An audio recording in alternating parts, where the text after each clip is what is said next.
All right, so my name is Heidi Easley, and I just want to welcome you to the Accidental Artist, the online event. And today I'm really excited. We have Louise here from Paper Panda. Welcome. Hello, Heidi. How are you today? I'm good, thank you. Sun's shining in the UK. Oh, nice. How are you? Good. We have rain in Texas right now. Oh.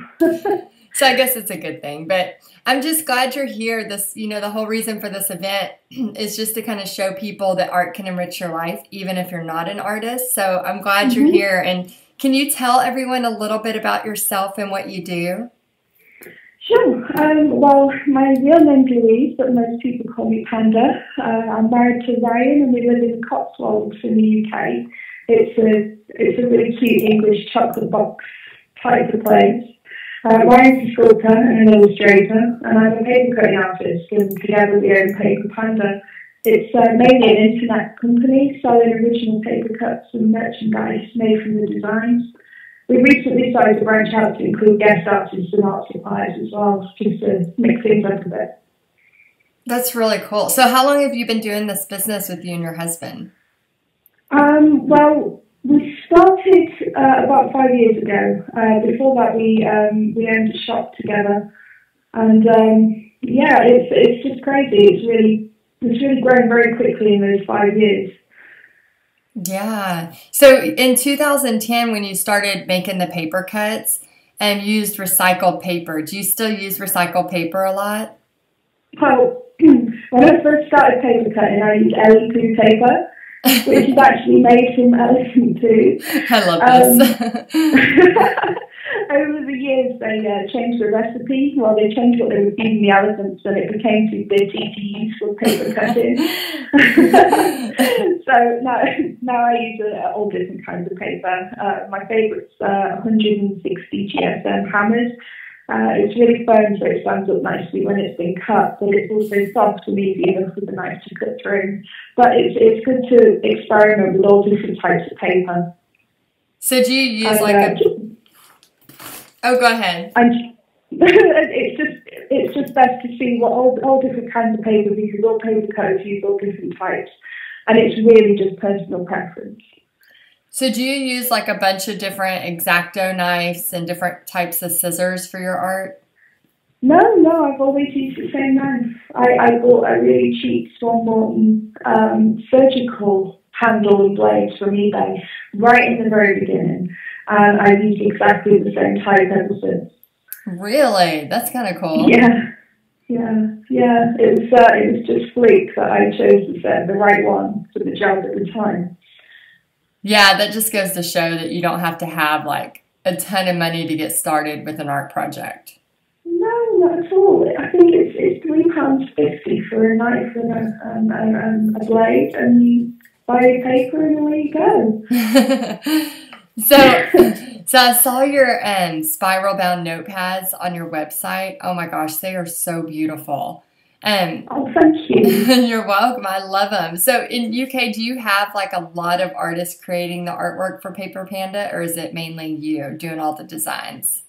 Oh no, not at all. No, there's two different distinct styles to Paper Panda. One of them's kind of a folk art style, which is where I just draw and cut them myself. There's also a kind of darker style, which is more gothic, and that's when Ryan's done the design for the paper cut, and I've gone ahead and added embellishments and gone on to cut it myself. So there's just us two that actually do the design, and there's only me that cuts. I mean, Ryan's a great artist, but he can't cut paper at all. That's so cool that you and your husband actually work together, and he does the designs on some of them.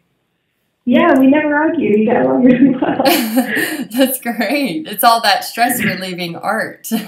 I know. So who inspires you, Louise? Well, oh gosh, lots of different people, but I collect art, so I'm surrounded by it all the time. I've got quite an eclectic taste in my personal collection, and it's a lot darker than my own work, but it still inspires me. I like to collect work by Annie Montgomery. She creates little animal figures. They're a bit like, say, taxidermy, and they wear clothes. It's just so cute. Are they creepy or no? A little bit creepy, yeah. I think that's part of the charm, though. I think I would get freaked out. So how has your life changed since starting Paper Panda?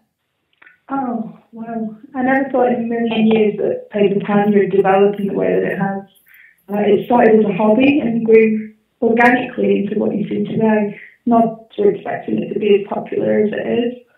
I used to be a freelance graphic designer. I've also worked as a barmaid in shops, loads of normal jobs. This is very far from normal. Last year we moved house so the business could grow because we lived in a really small cottage and there wasn't any space to work at all. And we certainly couldn't take on anybody to help us. So we moved a year ago, and since then we've employed another 14 people, and we've got enough room to add more staff to the online shop, and we've got a packing room, 2 studios, a classroom. I teach paper cutting 3 times a month, and it's all in the house where we live. Wow. I'm still not ready to grow up and move the business into a proper practice. I like it the way it is. I go to wear my pajamas to work. It's good. Yeah, you can't beat that, wearing your pajamas to work. Yeah, when we talked yesterday, you were talking about how not only has Paper Panda changed your life, but it's kind of changed the way you are socially too. Because can you explain kind of how you were before? You said.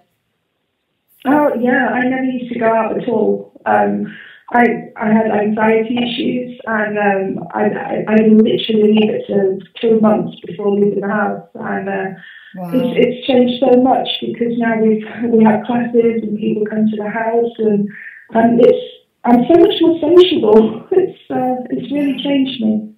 Wow, that's so cool. I just love what art does to people. It's completely changed my life. That's awesome. So do you have maybe a story about a time that you worked on a project that was really special to you? And can you kind of describe why it was special? Yeah, well, gosh, that one stands out a lot. We've been fans of the author Terry Pratchett for 20 years or so. We started reading his books when we were teenagers. There are a series of books based in a fantasy world called the Discworld. We thought it would be really good to create paper cuts of the characters, but we weren't really sure where we stood regarding copyright. It's kind of a minefield. We made the original pieces, framed them up and posted them to Terry's agent, asking for permission to sell them.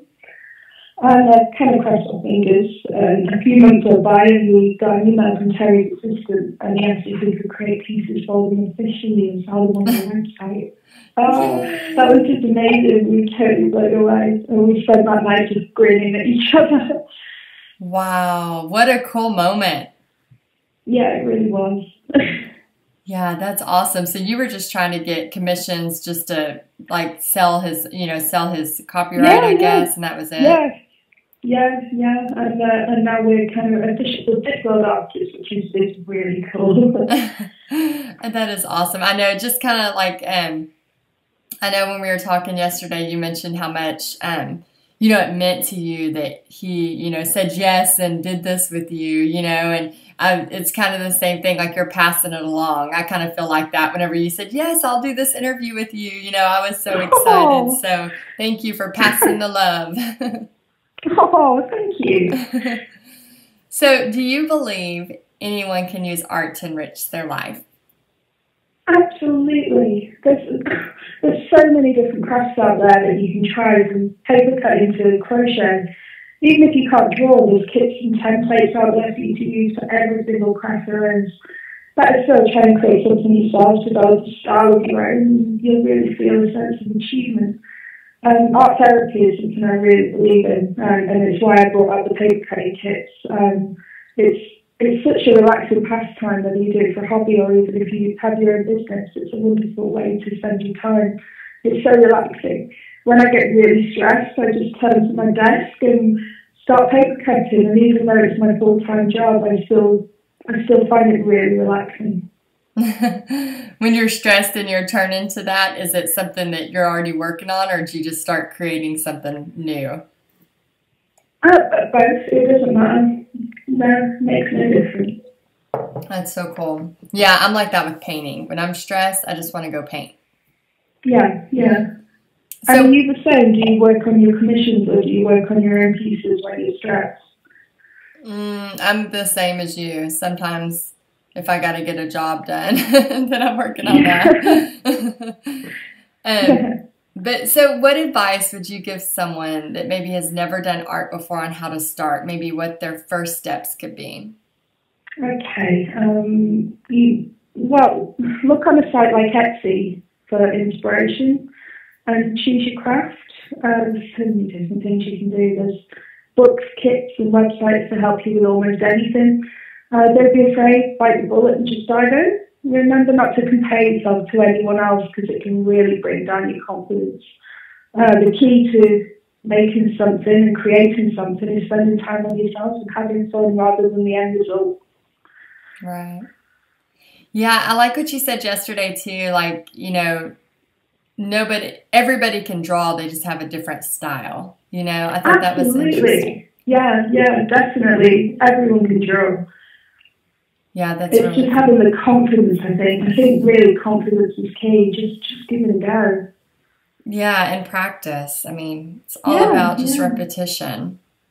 yeah. I've improved so much over the past few years. Just from scribbling in sketchbooks and drawing every day. It really helps. Yeah. Oh, it's been so fun talking to you. Do you have any final thoughts or last things you want to say? Oh gosh. Well, thank you everybody for listening, and I hope that the story of Paper Panda will just inspire people to just give it a go because you don't know where it's going to take you. Yeah, I know. I mean, y'all were doing normal jobs and then all of a sudden this took off just in the past few years and you're so Yeah, it's just a successful. hobby, and it totally took off without any of us realizing where it was going. So do you wake up every day so excited to work? Not every day. Tell us the truth. There's boring parts of the job. There's admin, Right. but the paper cutting side of it, yeah, I do. I'm always happy to be paper cutting. Yeah, it's so funny. I told my husband, I said, who knew, because I have a painting business, who knew a painting business would take so many hours at a computer, Yeah. Oh, well, I'm so happy I met you, and thank you so much for taking the time to do this today. You're very welcome. Nice to meet you too. And I'll put all the information so all of our listeners can go to your website and check out your Paper Panda stuff. So I appreciate lovely. I appreciate it so much, and have a great day. You too, Heidi. Bye. Bye.